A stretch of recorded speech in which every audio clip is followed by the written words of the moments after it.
name is Ricarda, aka the 0.33 Bookworm, and today I want to talk to you about a book that is about one of my favorite movies, but not the book that one of my favorite movies is based on, and it is this, As You Wish by Cary Elwes, Inconceivable Tales from the Making of the Princess Bride. Now, if you are unfamiliar with The Princess Bride, first of all, how can that be? And second of all, oh boy, you're in for a treat because you need to watch this movie. It was made in 1986 by the late, great Rob Reiner, who very sadly was murdered together with his wife just before Christmas.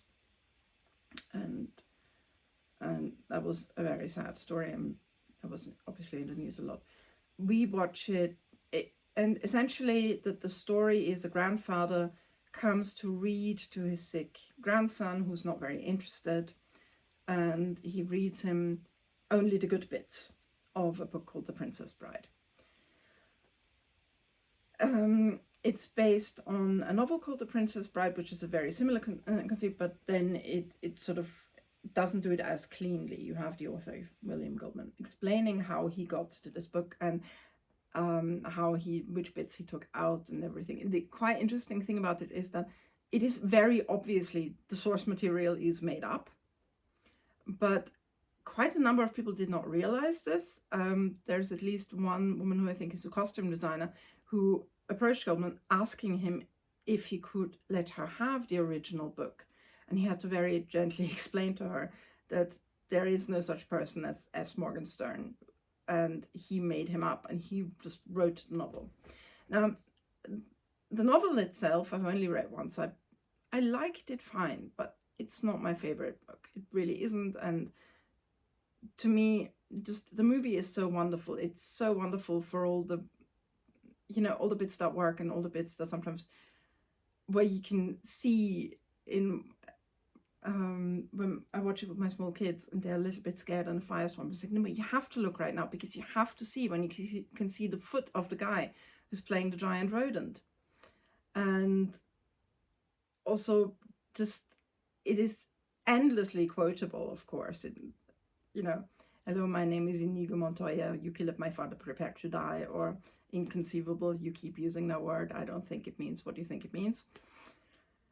It just, so many quotable lines, some truly beautiful costuming on a very young Robin Wright, beautiful scenery, and just it cannot be improved upon. A few years ago they were talking about making a new a remake, and that got killed very quickly when it became apparent that fans just would not have it. So it's a wonderful movie. Like I said, we watch it every year between Christmas and New Year, and it's just an important ritual for us. It's something we've always done, and the kids know this movie very well now because, of course, they'll not watch it just once, they'll watch it 10 times. And it has a place in my husband's heart and mind because we actually had the title song Storybook Love as the first dance at our wedding. And it's a truly lovely movie. Now, like I said, I can do without the novel. I realized that many people love it, and I'm sure there's something there that I'm missing, and I'll probably reread it at some point and change my mind. But what I absolutely love is this. Now, it's written by Cary Elwes, who played Wesley, or the Man in Black, or the third Red Robert. It's not his memoirs. It really is just stories of what happened when they were making this movie. And originally came out in 2014, and this is the paperback edition, so it has a few things added, I think. And so he just it starts with meeting Rob Reiner and, just explaining what situation he was in at the time. And then it always has these little grey boxes where you have somebody here, like you have William Goldman pitching in and Rob Reiner. Now, most of the people who were it also has some nice pictures. Most of the people who were involved in the filming at the time this was written were still alive. The notable exception was Andre the Giant, who played Fezzik. Interestingly, there was never another person who was even considered to play Fezzik, because Goldman had written Fezzik with Andre the Giant in mind. Now, I didn't grow up watching wrestling in the 80s because I just did not. But my husband, who's 10 years older than me, did. And for him, Andre the Giant was always a wrestler. He didn't consider him as an actor, and I don't think you can really say he was an actor. But he must have been such a delightful and slightly strange person to be around. And that is something that you really feel in this book, that there is the absence of Andre the Giant, and the memories that people have of Andre the Giant. So even if you never watched the movie, you just know Andre the Giant as a wrestler, I already think the book is probably worth reading, because it has so many wonderful Andre the Giant stories. Like, I don't really know what caused his giantism, or